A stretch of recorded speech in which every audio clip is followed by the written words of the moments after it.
트럼프 대통령이죠. 트럼프 대통령 표 재난지원금이라고 해석해야 되는지 모르겠습니다만 트럼프 대통령이요 아예 일성을 했습니다. 관세로 번 돈을 전 국민에게 나눠주겠다. 대략 2,000달러. 우리 돈으로 약 대략 290만 원씩 뿌리겠다라면서 여론전을 시작했습니다. But we have great national security because of those tariffs. So I think it would be devastating if we lost that road. I'm going to hope that we win. I can't imagine that anybody would do that kind of devastation to our country. 최근에 이제 특정 선거에서 공화당 트럼프 대통령에게 안 좋은 결과들이 좀 많이 쏟아졌었는데 성춘 부의장님, 예. 미국의 기록적인 투자가 이루어지면서 곳곳에 공장들이 들어섰다. 돈 많은 사람들 제외한 모든 국민에게 인당 286만 원, 환율이 왔다 갔다 하니까 대략 290만 원 정도를 주겠다. 이 트럼프 대통령 예상했던 거긴 한데 실제로 결행을 하네요. 결행할 수 있을까요? 실행까지 할 수 있을지 모르겠는데요. 일단 정책적으로 놀라운 건 가장 오른쪽에 계신 극우 정치인이라고 평가도 받는 분이 정책은 또 가장 왼쪽에 있는 좌파적 정책을 실행하고 있는데 이게 실행이 되려면 한국 돈으로 435조 원이 필요하다고 합니다. 지금 미국이 이번 관세 협상, 우리나라만 한 게 아니라 전 세계 대부분의 나라와 관세 협상을 했고 대부분의 그러니까 이득을 얻는 협상. 그러니까 사실 관세 협상의 목적 자체가 특정 국가와 좀 공정한 무역을 하자. 근데 그 공정함의 기준이 미국이 손해를 보면 안 된다가 기준이었기 때문에 미국으로서는 상당히 많은 이 무역적 이득을 얻을 수 있게 되었죠. 그거를 이제 어떻게 보면 관세 협상을 본인이 이뤄냈음에도 불구하고 지금 미국 국내 여론은 좋지가 않거든요. 트럼프 대통령 지금 임기 두 번째 임기에 1년 차를 지나가고 2년 차를 향해 가고 있는 상황 속에서 매우 지지율이 안 좋은 상황에서 이런 좀 포퓰리즘 정책으로 좀 뭔가 국민들의 마음을 얻고자 하는 그런 마음에 좀 이런 정책을 내놓은 것 같은데 제가 봤을 때는 이거 실제로 실행되기는 상당히 어려울 것이다. 재원적으로도 상당히 어려울 것이고 400조가 있어야 되니까 435조가 필요하니까요. 그리고 정책적으로도 이게 과연 연방 정부의 권한으로 이것을 할 수 있는 것인지에 대한 저는 문제도 있다고 보기 때문에 아마 그냥 이 포퓰리즘적 발언에 불과하지 여론을 반전시키거나 실제 실행되기에는 매우 어려움이 있을 거라고 봅니다. 다만 이런 거 있어요. 지금 최근에 미국이 부채가 꽤 늘어나긴 합니다만 트럼프 대통령의 재정 정책과 연방 정부 정책은 그와 아랑곳 없이 일단 투입할 땐 투입하겠다 이 기조가 있기 때문에 또 정권 초기이기도 하고요.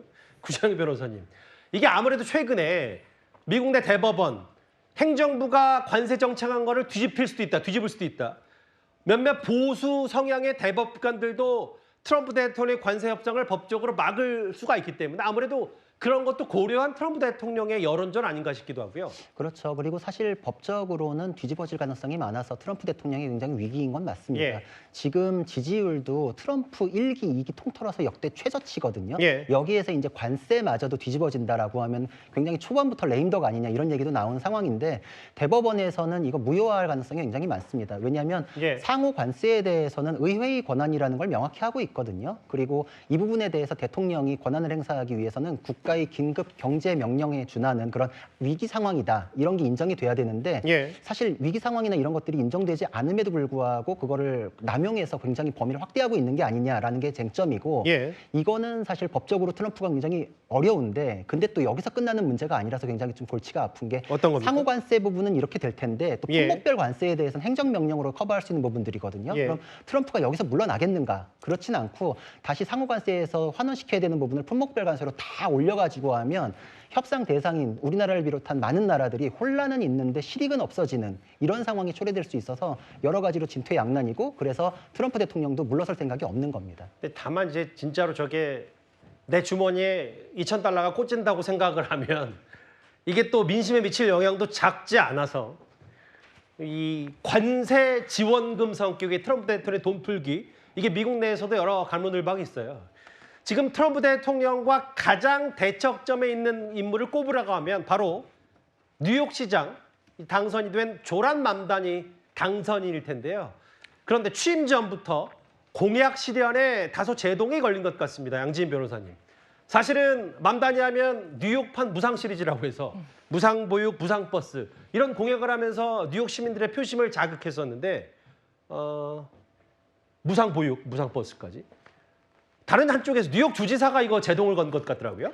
맞습니다. 말씀해 주신 것처럼 맘다니 시장 당선자의 경우에는 무상버스라든지 아니면 무상교육내가 실천하겠다라고 해서 사실상 당선이 됐습니다. 예. 그런데 이걸 본인 혼자 추진하기는 굉장히 어렵거든요. 예.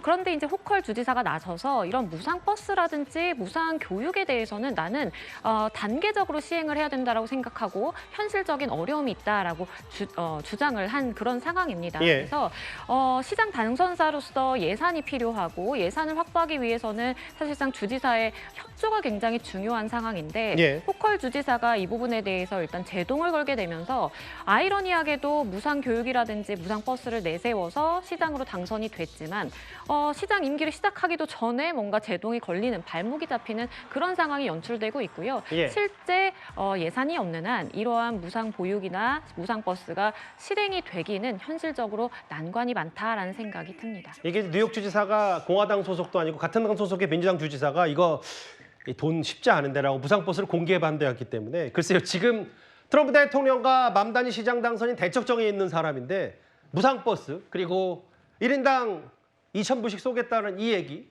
또 묘하게 공통적으로 흐르는 면이 있어서 지금 미국의 뉴욕과 워싱턴을 주목할 수밖에 없는 것 같습니다.